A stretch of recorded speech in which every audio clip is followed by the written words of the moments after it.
Hai guys, balik lagi di Jalan-Jalan Yo. Seperti biasa bareng aku Diavinda. Nah kali ini aku lagi ada di salah satu restoran yang ada di Solo.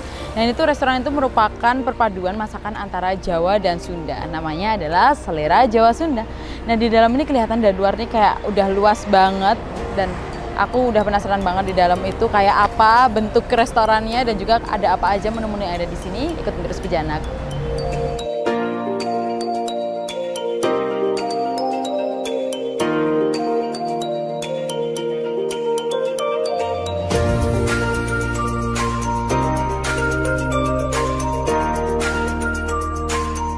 Nah tadi habis putar-putar keliling-keliling di Selera Jawa Sunda. Nah, beruntung banget nih kita bisa ketemu langsung sama ownernya dengan Mas siapa Mas? Mas Rifki Hidayat. Mas Rifki Hidayat, panggilannya siapa? Rifki. Mas Rifki aja ya, Mas Rifki sebagai pemilik ya dari Selera Jawa Sunda. Nah aku penasaran banget nih Mas, Mas Rifki ini orang Sunda atau? Bukan. Bukan? Iya, orang asli Jawa. Orang Jawa, oke. Asli dari Magelang. Orang Jawa asli dari Magelang ya? Iya, benar. Terus kenapa nih Mas, awalnya kenapa bisa buka restoran Selera Jawa Sunda ini? Apakah ada keturunan Sunda kah atau? Awal mulanya itu saya pernah deket dengan orang keturunan Sunda. Tapi ada suatu hal yang akhirnya membuat kita tidak bisa bersatu. Nah, dari hal tersebut saya terinspirasi untuk menyatukan lewat kuliner. Nah, jadi intinya walaupun cinta kita tidak bisa bersatu, tapi saya pengen menyatukan lewat kuliner. Nah, jadi seperti itu. Ya. Ini malah jadi FTV ya?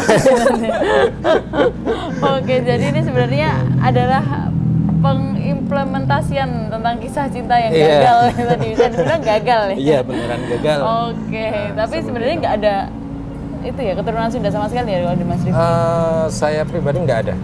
Oh nggak ada, Asli Jawa. Terus untuk konsep restoran ini sendiri tuh gimana sih? Ini lebih ke family resto atau? Ya untuk lebih anak muda bisa juga? ke family resto ya. Jadi orang-orang yang berkeluarga bisa santai, bisa bahkan bisa untuk event juga kalau di bisa sini. Untuk event juga, oke. Iya. Eventnya apa aja itu Mas biasanya di sini? Kalau biasanya itu ada halal bihalal, meeting. Sama perpisahan anak sekolah juga ada di sini. Perpisahan anak sekolah juga bisa, wedding bisa nggak nih Mas? Rencana ke depan baru direncanakan, oke. Semoga bisa. Soalnya kan aku lihat tadi waktu keliling tuh kayak bagus gitu loh untuk wedding, suasananya outdoor gitu ya, jadi lebih santai ya kalau untuk wedding. Tapi lebih ke private wedding nggak sih Mas? Bukan yang sampai resepsi besar banget? Sementara ini masih private wedding, tapi untuk ke depan kita pengen nyoba yang besar sih. Karena kapasitas kita juga cukup besar, parkiran juga cukup luas. Oke. Nah terus selain untuk event-event Mas di sini tuh ada fasilitas apa lagi nih selain kalau untuk acara? Fasilitas itu ada VIP room, ada kalau yang umum ya musola, toilet itu pasti ada, sama playground juga ada. Oh ada playground juga ya, jadi emang pas banget ya untuk family resto untuk para teman-teman TV10 yang udah berkeluarga mungkin mau bawa anaknya ke sini takut rewel bisa ditaruh di playground. Langsung dititipin aja Mas. Ini saya titip gitu. Oke, nah untuk tadi kan bilang ada VIP room ya Mas ya. Untuk VIP roomnya itu ada itu nggak sih Mas syarat ketentuan atau caranya reservasi gitu nggak sih? Biasanya kita pakai minimal order sih. Minimal order juga nggak terlalu tinggi. Untuk kapasitas 35 sampai 40 orang itu kita mematok di harga 1,5 aja. 1,5 juta udah bisa pakai VIP room ya Mas ya. Untuk fasilitasnya apa nih Mas? Untuk fasilitasnya Mas, ini ada sound sama proyektor. Oke. Dan itu nggak tercampur sama customer lain juga nggak kayak? Kalau VIP room ya private. Oh private ya. Oke. Berarti untuk mungkin ada meeting penting gitu ya Mas ya, bisa reservasi di meeting room. Tapi kan di sini tuh kalau aku lihat nggak terlalu deket ya Mas ya sama kantor-kantor yang biasanya dari instansi apa itu yang sewa-sewa meeting room itu? Meeting room VIP room ya tadi. Banyak. Yang kemarin cukup banyak itu dari perkumpulan laboratorium, sama kemarin juga dari apa itu wartawan universitas apa ya? Saya kok lupa. Oh, kemarin kampus di Solo juga ya? Iya, kampus-kampus di Solo kalau wisuda UMS itu pada mampirnya ke sini. Oh, oke, makan bareng keluarga Iya, gitu. benar. Berarti emang nggak cuma terkenal di area sini aja ya, tapi Iya. sampai ke Solo kota juga udah pada tahu selera Jawa Sunda ini. Nah, gimana sih Mas caranya untuk apa ya, mengiklankan, untuk ngasih tahu nih ke masyarakat kalau ada restoran selera Jawa Sunda ini? Dari dulu prinsip saya itu lebih ke penguatan produk sama peningkatan kualitas pelayanan sama kenyamanan di tempat. Karena dari itu otomatis dari mulut ke mulut akan terrekomendasi sampai kemanapun. Apalagi kita punya tempat yang cukup besar untuk acara event-event, untuk meeting halal bihalal. Nah, itu secara otomatis akan menjaring tuh dari salah satu. Kami yakin akan ada yang kembali lagi ke sini. Jadi seperti itu. Jadi yang penting kualitasnya di restoran itu bagus, nanti baru pasti untuk pengunjung sini ngerekomendasiin lagi ya Mas ya, ke orang-orang sekitarnya atau orang-orang terdekatnya. Di sini kan namanya selera Jawa Sunda ya Mas ya. Apakah menu yang ada di sini itu hanya tentang Jawa dan Sunda atau ada menu lain gitu? Ya, sesuai tadi cerita di awal. Jadi karena cinta kita tidak bisa bersatu, jadi saya pengen menyatukan lewat kuliner. Nah, jadi ada menu yang saya kombinasi dari yang awalnya khas Sunda, contohnya itu kayak pepes. Pepes itu kan khas Sunda, dan ada juga sayur asem. Sayur asem yang khas Sunda itu kan cenderung pedas. Nah, itu coba saya ke sini. Dan tadi juga ada pepes. Pepes kita kayak pepes kemiri itu ya. Jadi bumbu kuning yang khas Sunda coba saya kombinasikan dengan Jawa. Jadi ada sedikit manisnya, gurih dan sedikit manis seperti itu. Oh, berarti pepesnya tuh bukan pepes Solo gitu ya Mas ya, tapi bukan. Pepes yang kuning banget itu, yang ada bumbu kuningnya itu ya. Oke, nah untuk range harganya nih Mas, mungkin teman-teman di rumah pada penasaran nih. Untuk tempat sebagus ini harganya paling murah berapa, paling mahal berapa? Untuk harga kita cukup terjangkau. Ada yang dari di bawah 10.000 sampai 90 ribuan. Cuma sampai 90 ribuan aja? Iya. Itu yang paling mahal apa itu Mas? Paling mahal ingkung bebek. Ingkung bebek ya, itu 90 ribuan itu udah dapat ingkung bebek. Itu berarti masuknya masih terjangkau juga, sangat ya Mas, ya, sangat terjangkau. Jadi untuk nanti keluarga, mungkin ada keluarga besar yang mau makan bareng di sini, pesan aja ingkung bebeknya. Langsung dapat makan semua ya. Siap. Nah, tadi kan untuk yang paling mahal ada itu ya Mas ya, cuma 90 ribuan aja ya. Ini juga untuk restoran ini udah cukup dikenal banyak orang belum sih Mas? Atau baru orang-orang sekitar Solo aja atau pernah dari luar Solo juga? Ya, kalau menurut saya udah cukup luas karena biasanya itu kalau lihat dari plat nomor mobil itu banyak yang dari Surabaya, dari Jakarta itu banyak banget. Bahkan yang pakai bis dari luar kota juga bisa ke sini. Nah, juga pernah ya datang ke sini. Sempat suatu hari itu cukup untuk 5 bis itu rombongan dari Magelang. Tapi di sini parkirnya emang luas ya Mas. Jadi emang pas kalau untuk mungkin ada yang tur ke Solo, terus makannya ke sini. Nah itu kan udah untuk selera Jawa Sunda ini udah cukup dikenal ya Mas. Ini berdirinya sendiri tuh dari kapan sih sebenarnya?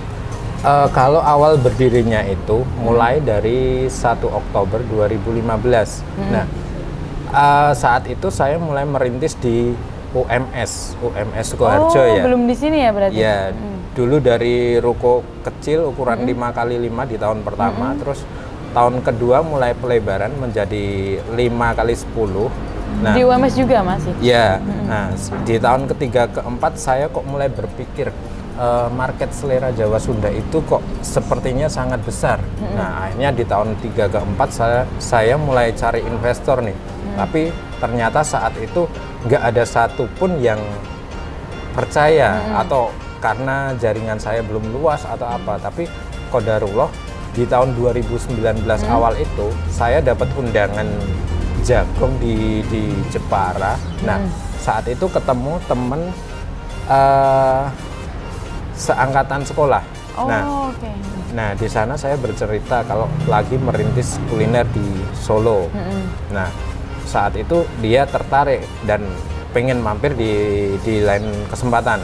Nah, setelah lama, lebih dari 5 bulan, akhirnya teman saya itu kok ngabari mau ke Solo. Akhirnya mampir di tempat saya, ngobrol-ngobrol, akhirnya kok sepakat untuk mengembangkan selera Jawa Sunda ini. Nah, akhirnya mulai 2019 akhir itu kita mulai berdiri di sini nih. Oke, berarti emang kayak nggak nyangka aja Mas ya, kondangan tiba-tiba dapat investor. Investor, teman sendiri juga. Teman sendiri ya, jadi kayak lebih koneksinya mungkin lebih sefrekuensi ya. Iya. Terus jadi terbangunlah ini langsung sebesar ini, apa dulu sedikit-sedikit dulu nih Mas? Dulu awalnya ini hanya 900 meter, jadi 30 kali 30. Nah, itu kan Desember 2019, 2 bulan sebelum COVID. Nah, terakhir nih Mas, boleh dong ajakin teman-teman pemirsa di rumah TV10 untuk datang nih ke Selera Jawa Sunda ini. Ya, buat seluruh pemirsa TV10 yang dimanapun berada, bagi yang melintas di sini atau sekedar jalan-jalan ke Solo, bisa banget untuk sekedar singgah mampir di Selera Jawa Sunda. Oke, bisa langsung datang ke sini ya Mas benar. ya, untuk mencicipi gimana sih rasa Dari masakan ya, masakan yang Sunda dicampur sama Jawa ya. Iya, benar. Aku juga udah penasaran banget ini Mas, gimana rasanya menu-menu yang ada di sini. Jadi habis ini aku mau langsung icip-icip makan di sini, boleh ya? Boleh. Oke. Untuk teman-teman di rumah jangan kemana-mana karena setelah ini kita akan icip-icip makanan yang ada di SJS ini. Tetap di Jalan-Jalan Yuk hanya di TV10.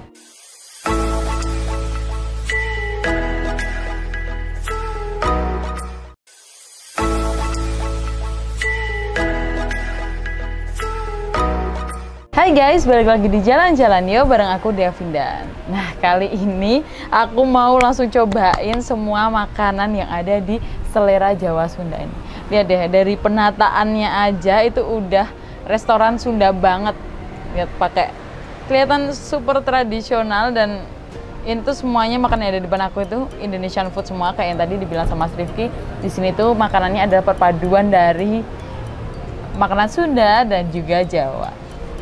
Nah, oh ya, tadi aku juga dapat info, ternyata kalau di Selera Jawa Sunda ini merupakan finalis 22 besar penerus warisan kuliner tahun 2018. Jadi katanya tuh sekitar 7.300-an peserta Selera Jawa Sunda ini masuk di 22 besar. Kelihatannya sih dari reward yang udah dicapai, kayaknya sih masakannya harusnya enak banget ya, makanya langsung aja kita cobain. Nah, karena di sini makanannya Sunda-Sundaan gitu, aku mau pakai tangan makannya, alias dipuluk guys. Ini lihat, aku mau cobain nasinya sedikit aja, takut kenyang karena lauknya banyak banget dan aku mau cobain semuanya. Yang pertama aku mau cobain, karena tadi ciri khasnya di sini yaitu pepes nila. Oh, ini yang tadi dibilang sama Mas Rifki, bumbu kuning yang dikasih kemiri gitu. Jadi pepesnya itu pepes khas Sunda. Lihat, wow, bumbunya banyak dan super medok. Ini tuh daun apa ya? Daun, ini ada daun kemanginya di atasnya. Dan ikannya itu bener-bener dibalut sama bumbu kuningnya ini di seluruh sisinya guys. Lihat, wow.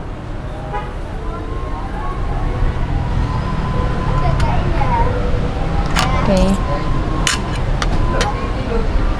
Sekarang kita cobain ikannya dulu. Bismillahirrahmanirrahim.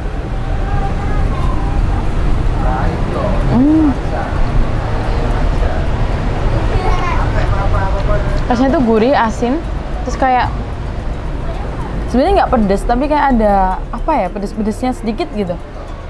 Ini enak banget, bumbunya beneran medok dan full rempah, tapi bukan rempah yang bikin ganggu di lidah dan ngerusak rasa makanannya, tapi ini pas banget semua bumbunya. Dan ikannya juga empuk, gak amis sama sekali, ikannya super fresh. Next aku mau cobain, tadi juga katanya rekomen di sini ada sayur asem. Nah, untuk sayur asemnya ini sayur asem Sunda. Jadi Rasanya katanya ada pedes-pedesnya gitu, dan katanya juga bakal cocok banget kalau dicampur sama ikan asin layur. Nah, sebelum cobain ini sayur asem, selain ada pepes ikan nila, di sini tuh ternyata juga ada pepes yang lainnya, guys. Kayak misalnya ini ada pepes jamur. Ya. Ada cabai-cabainya. Kayaknya sih ini ya agak pedes ya. Terus juga ada pepes tahu. Nah, tapi kita cobain nanti. Aku soalnya udah penasaran banget sama sayur asemnya ini. Lihat. Isian sayur asemnya ada melinjo, terong, terus labu, jagung, sama kacang panjang. Ya, untuk isiannya hampir sama ya kayak sayur asem di Jawa, atau mungkin karena ini udah itu ya di mix ya sama masakan Jawa, jadi kayak gini. Wow, aku mau coba ini deh, kuahnya dulu. Bismillahirrahmanirrahim. Ternyata pedes, guys. Ternyata beneran pedes. Aku kira kan biasanya kalau sayur asam tuh agak merah baru pedes, ternyata itu beneran pedes. Pedes, asam, seger. Enak sih. Aku mau langsung cobain sama ikan asinnya, pasti cocok banget.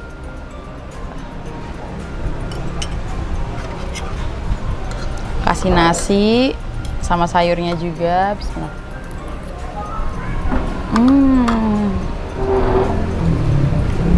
Terus kita kasih ini.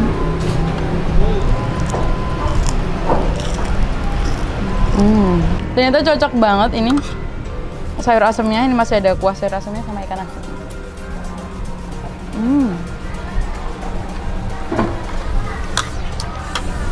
Enak banget. Jadi kayak sayur asemnya yang tadi udah seger, asem, pedes, dicampur sama ikan asin. Asinnya itu juga bukan yang asin banget yang sampai bikin pusing, tapi asinnya itu rasanya masih bisa dirasain, enak. Apalagi dicampur sama sayur asinnya. Mantap. Next aku bakal cobain menu perkecap-kecapan ini.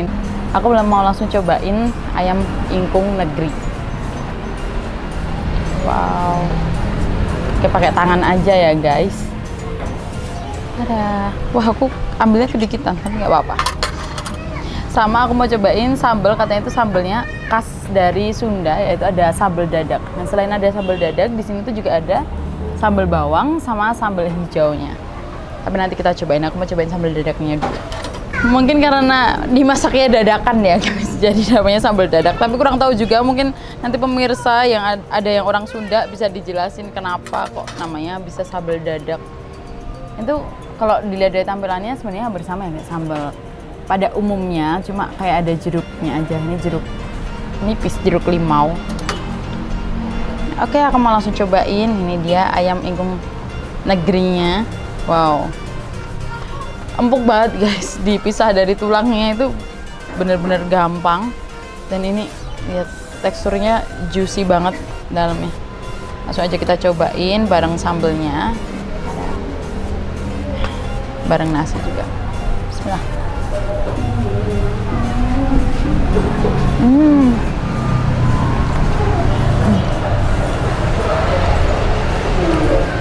Makan masakan Sunda kurang lengkap kalau nggak dikasih pelengkap, yaitu lalapan.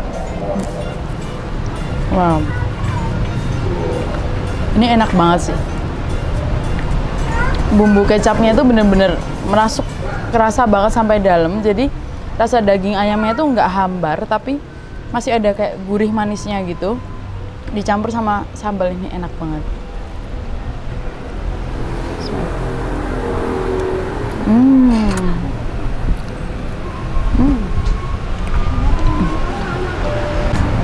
Nah, ini ayamnya udah enak banget dan super empuk. Sekarang aku penasaran sama ikan bakarnya ada di sini.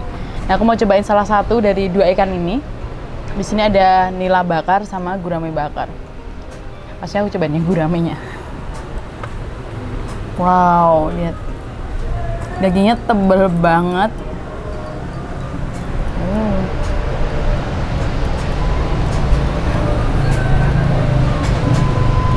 Wow. Nah, tadi udah cobain sambal dadaknya, sekarang aku mau cobain sambal bawang.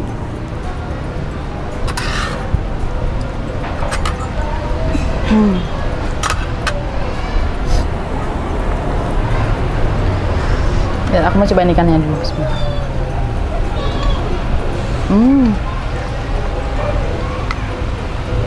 Kayak kecapnya itu bener-bener sempurna, terkaramelisasi dengan sempurna di permukaan ikannya. Jadi waktu dimakan tuh kayak kriuk-kriuk manis, dan dalamnya ini super fresh. Ada rasanya juga, daging ikannya ada rasa manis-manisnya gitu. Sekarang kita langsung cobain sama sambal bawangnya.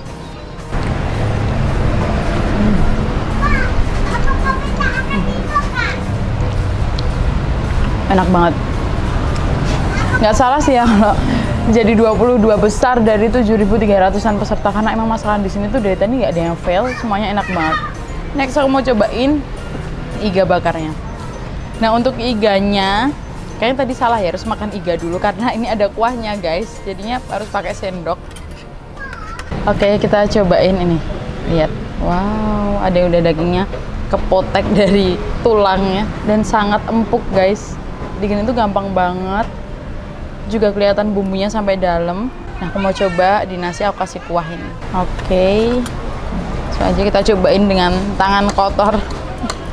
Oke, bismillah.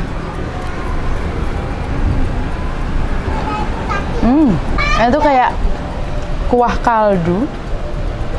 Jadi rasanya gurih, terus dan gimana ya, ngaldu banget gitu. Terus dicampur sama iga bakar yang manis, jadi gurih manis jadi satu. Itu enak banget guys. Lihat, untuk dagingnya super empuk dan beneran bumbunya kerasa banget sampai dalam. Wow, dari tadi udah makan daging-dagingan, sekarang aku mau cobain sayur yang ada di sini, karena kan masakan Sunda itu khas banget sama sayurannya. Nah, ini dia, ada karedok. Oke, aku mau cobain karedoknya. Bismillah. Enak. Rasanya kalau di sini tuh hampir sama kayak gado-gado. Mungkin kalau di sana namanya karedok ya, kalau di sini gado-gado. Ini tuh isiannya tadi aku rasain ada kubis, ada kacang panjang, ada timun, ada toge, terus ada daun kemanginya juga ini. Udah, kayaknya itu aja deh. Nah, udah makan-makan. Sekarang aku mau cobain minumannya yang ada di sini. Di sini ada beberapa minuman, ya deh, ada banyak banget. Yang ini ada wedang jahe, ada jus alpukat, ada es jeruk, nih. Terus ada soda gembira, sama es teh. Nah, aku mau cobain kelapa mudanya. Lihat deh, itu kelapa muda utuh. Kayaknya udah itu ya. Udah enak banget ini guys. Langsung kita cobain sama gula jawanya. Ini aku campurin ya. Wow. Aku campurin dikit aja. Karena kelihatannya degannya ini udah manis. Kayak hostnya.